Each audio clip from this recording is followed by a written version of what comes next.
Here is a drawing in pastels, which I'm going to show you from start to finish, and we'll also talk some about the materials. Before we start drawing, I just want to point this out to you. It's just a paper towel that I taped to the bottom of the drawing pad. You can tape one to the bottom of your drawing board. It's just to keep things a little cleaner. Pastel, when you're working with pastel, it kind of rains down the powder, so this can catch that so it doesn't get all over the place. Also, when you're drawing, there's a tendency to blow on your drawing to get the dust off. You don't want to do that. It's much better to tap it out. Basically, like tap it down and let the particles come down into where you're catching them rather than blowing on them and sending them up into the air. The most dangerous form for things to be in is fine airborne particles. So even though pastel is fairly inert stuff, you don't want to get it in the air around you. Much better to tap out your drawing than to blow on it. So I'm going to be using chalk pastels of varying brands, and the ones I have here, I have a lot of pastels. I will also show you how to mix more colors from fewer colors. Pastel comes in a number of forms. It usually comes in these sort of longer little cylinders. I actually find it useful to break them in half because then you can use the side and make like a larger area, or you can get sort of a point. The larger pastels don't go too precisely to a point for very long, so it is also useful if you really like this technique and get into it and want to go further with it. You can also get some pastels in pencil form. So it's just the same material, but it comes in a pencil form so you can sharpen it. These you don't ever want to use with a pencil sharpener. You want to use it with an X-Acto and sharpen out a point. I have a file here so I can sort of file it up to a point if I want. And these are good things to start with and also to get into more detail with on like hands and heads and that sort of thing. So I'm going to start with a darker earth tone and map things out before I get too much to color. But since we're talking about color, one of the important things that we'll get into are the reflected light colors on flesh tones as well. So even though we're working with color now, really we don't want to make it too much different, because for color, really the form comes first and then value and then the color. So for form, we're really dealing with just pretty much what we've been doing with a lot of other materials, which is the figure drawing part of it. So we want to take the action first, and then proportion, and then a little volume. So when I get to volume is when I'm going to start dealing with color, but I really want to have a map because that's what's largely going to determine whether the figure looks okay. So I'm going to go ahead and start. I'll speed it up a little bit so you don't have to go through all my laying everything in. But again, for action, you want to estimate first and then measure. So I'm going to do that and just take a good guess at where everything is. And you notice I'm starting with a kind of a darker reddish color, which is easy to layer over and correct.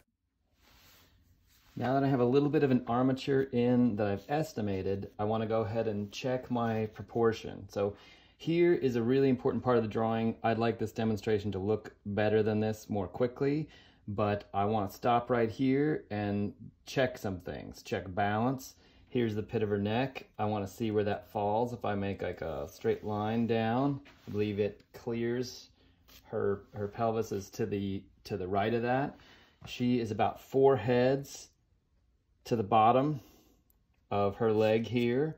So I'm just going to go ahead and double check myself. 1, let's see if that's a head, 2, 3, 4. Looks like I could come up a little bit.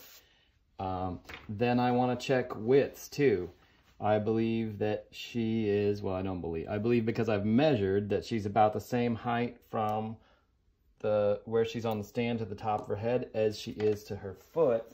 So I have a larger ruler here. That's actually happens to be about 10 inches on this drawing. So I'm just going to check that. That looks pretty close as well. This is a really important part, to really check your proportion, because this is where most of the drawings go wrong. and I want to make sure the big things are in the right place. So I'm going to go ahead and speed it back up and shore up some of these things and be ready to talk about color. Now I'm going to continue to use a darker color because that's easy for me to just rub off and correct as I start to measure. I'm doing a lot of rubbing off. Actually, I saw I had that knee too long. So to really correct at this stage is the best way to build up your drawing. And again, you really build your drawings. You're not just copying what you're seeing. So I want to check a lot at this stage when I don't have a lot of color on. It doesn't really look like skin. It's an easy time to correct.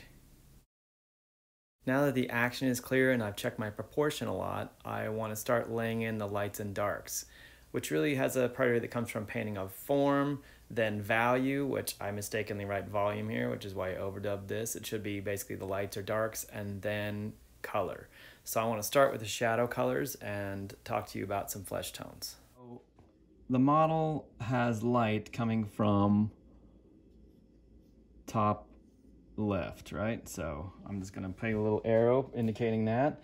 And I'm just gonna take a guess. Like, let's just take one of these pastels. Here is one, what is this? A neutral gray.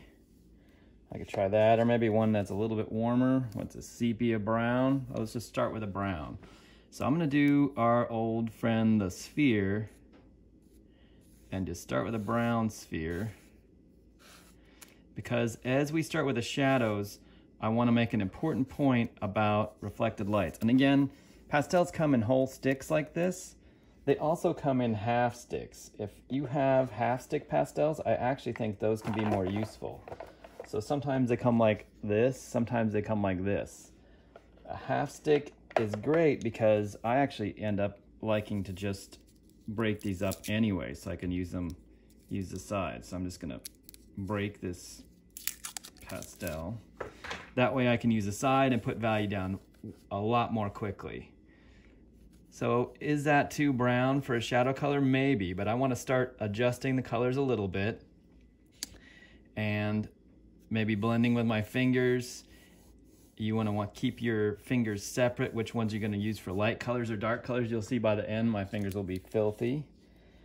Now, an important point about flesh tones and shadows that I want to make early is that shadows take on the color of what they're facing into, like a mirror. Everything acts a little bit like a mirror. So if I have the shadow on my hand here and I put my other hand up against it, you see how much it warms up? That's very important. When I take my other hand away, it's really like whatever color is in the room, sort of the ambient color in the room. If I take a cool colored object like a shop towel, you can see how it really cools off the shadow, as opposed especially to my hand, which really warms up the shadow. So that's a really important point about cast shadows. So I'm gonna put, just for the sake of it, let's just say our little ball is resting on something that's partly cool and partly warm. Now, you'll notice when you're looking at a model, when you're trying to draw someone and get color right, where skin faces into skin, things get very warm. So if I have my hand like this and I cup it, these shadows are pretty warm. If I turn it like this, they get kind of cool because now they're facing out into the room, which has more of an ambient gray light. So that's kind of an important point to make. Well, it's a very important point to make since it's going to affect all your color, right? So let's just make this more like a warm color, and then the shadow color where it's facing into here would take on some of that color. And maybe the shadow on our sphere would get darker, right, when it's resting on something. And the darker cool, see, now my fingers are starting to get a little mixed. And the darker warm, I'm just reaching for colors to make the shadow darker. So if we have a little bit of shadow core, I really want to start with the shadow colors because those are the trickiest colors to get. So I just took an estimate But by taking a rough estimate and putting my reflected lights into it, so over here it would take on more of this color, right? Because it's facing into it. So skin is a lot like this. It's gonna act a little bit like a mirror and take on some of the color of what it's facing into. So now I gotta warm it back up over here since I cooled it off too much where it's facing into there. So this color is like, I believe, an earth tone, like a burnt sienna. You'll notice the pastels have different numbers. Basically, they take a color and tint it out and add more white to it, which can be useful. You can use a fairly simple palette, which I want to talk about in a second. So I want to go ahead and make a lit value on our sphere. I'm just going to estimate. So here's like a light kind of pinkish color. Now that's way too hot for our model's flesh tone. Right, our model has very pale skin. When the model has more melanin and the skin's darker, the light below the highlight will tend to be warmer like this. But for this model, that's a little bit too warm. So I'm gonna soften it out into the next one and then cool it off. So one of the things about white, when you mix it into other things, is it is a cold color. So if I start trying to add in a lighter highlight and blend it in, it cools things off maybe a little bit too much. So even if I take a little bit of my blue to cool that off, and then I'll add another one. So I end up with a lot of colors, but I want to show you, you can blend pastels and layer them so you can get more colors out of fewer colors. So if you don't have a lot of colors, that's not a big problem. And now you can see all the powders building up. And again, I don't want to blow on it, even though I might be tempted. I'm going to tap it out. If I tap it out, that gets the powder to come down instead of going up into the air, so we don't breathe it in. So now this is still way too warm for the flesh tone. So I'm just gonna, I know the white makes things cooler. If I just layer some in and blend it, it cools it off quite a bit. And then I can use maybe one of my darker ones to pull the shadows in a little bit. So these principles will work pretty well in general for building up your values and flesh tones. And I can see from my light right there, I can definitely go brighter into the highlight. So you definitely want like a kind of a warm pinkish highlight. So I was talking about mixing these from fewer colors. This flesh tone ball is starting to look pretty reasonable, although I would say it still looks a little too warm in the lights. So I'm just gonna keep adjusting it and blending it down.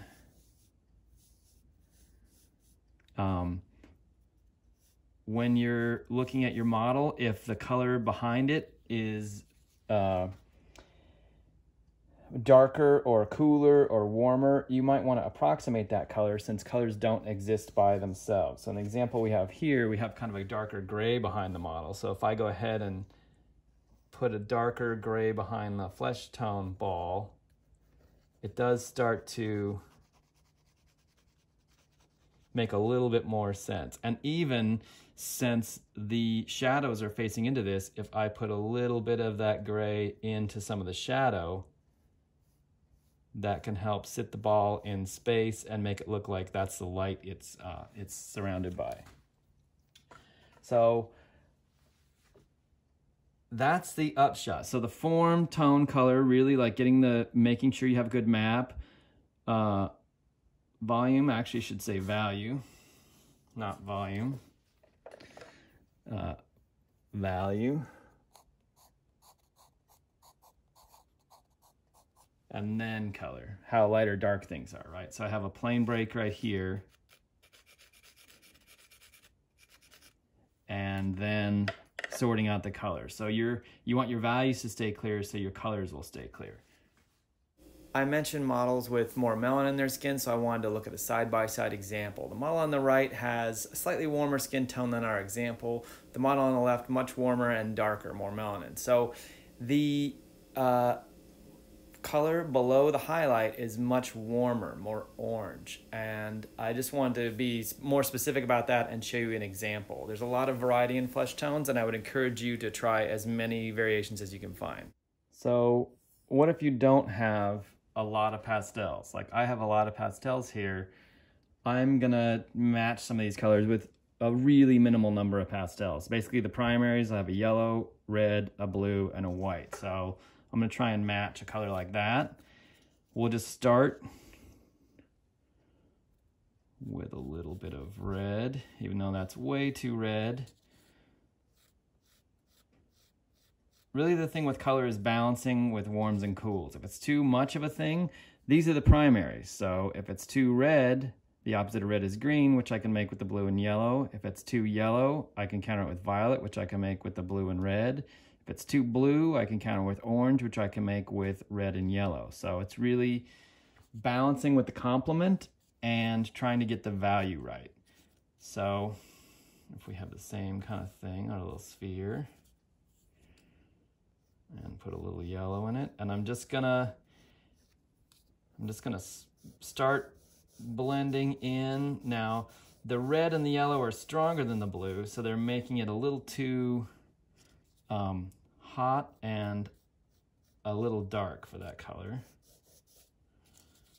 So I'll add a little bit of light in.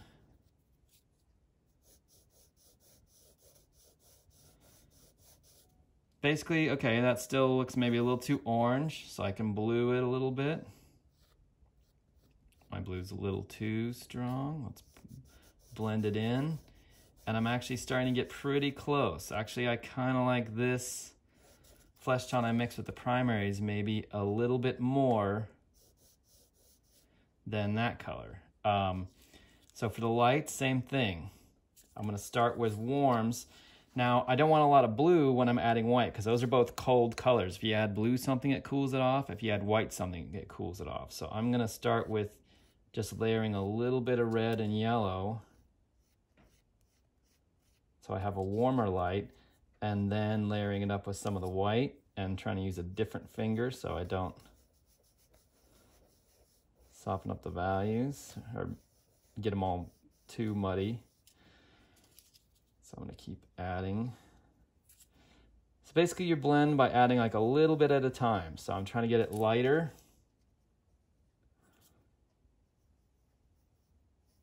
By adding the white. So I've approximated it there with the very limited palette. So I think it would be good for this to have like a basic kind of portrait kind of set.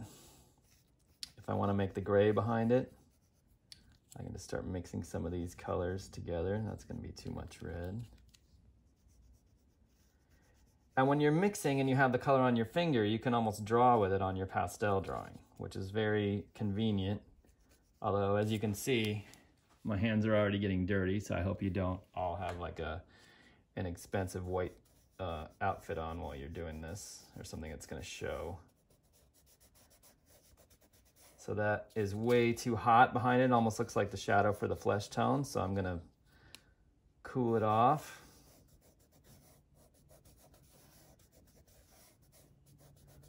So now those edges are getting a little too soft on there. So I just want to reiterate where the light is. And the ball could be darker than what's behind it as well. So I could go back in and darken and lighten up a little bit what's behind it. So I just wanted to show you to sort of isolate and talk about color over here and mix some for you before I do it everywhere on the figure.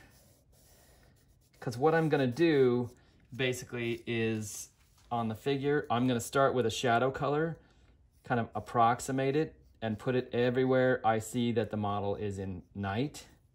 Basically like the shadows on the model, I'm gonna try and lay in all at once because it's gonna be easier for you to lay in something approximate, because if I want to warm this up, it's pretty easy to warm it up, right? I can make a reflected light that's warmer pretty quickly. So it's going to be easier for me to sort out the drawing if I generalize with a darker color for the shadows and generalize with a lighter color with the lights, and then get more specific. So we'll go back to looking at the whole drawing, and I'm going to go ahead and speed it back up and build it up. But those are the principles I'll be using. And then here's one I mixed with a lot of colors. Here's one I mixed with just 3 colors in white. So let's look back at the whole drawing. Now I'm starting to lay in the shadows everywhere on the drawing in a general sense. And I'll even go ahead and make a map. Here I'm putting lines so I can see where the model goes from day to night. And I'm, again, just starting with the night side of the model, the shadows, and building everything up, kind of blending everything together and keeping them almost the same. On her leg, it's a little bit cooler because her shin faces right down into the model stand. Now I have the shadows laid in. I'm gonna go ahead and pick a gray because the color that's around the model is really important. I'm just kind of correcting with my hand there, wiping off the knee, testing some grays to put behind her. So we want to think of it as a surround.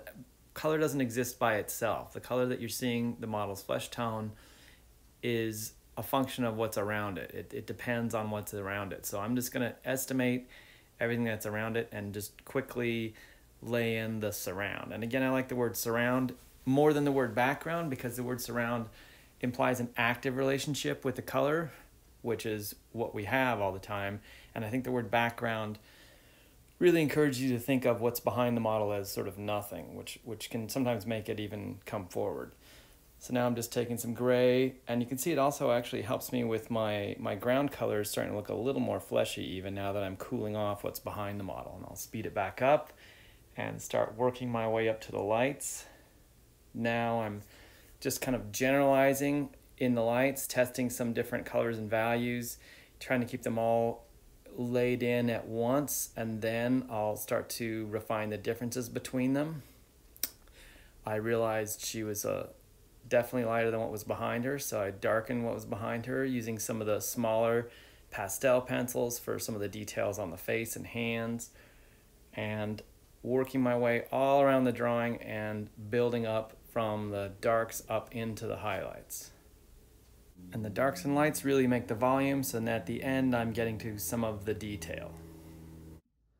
So here's the drawing at the end, and time to wash up. I hope this was helpful and useful for you.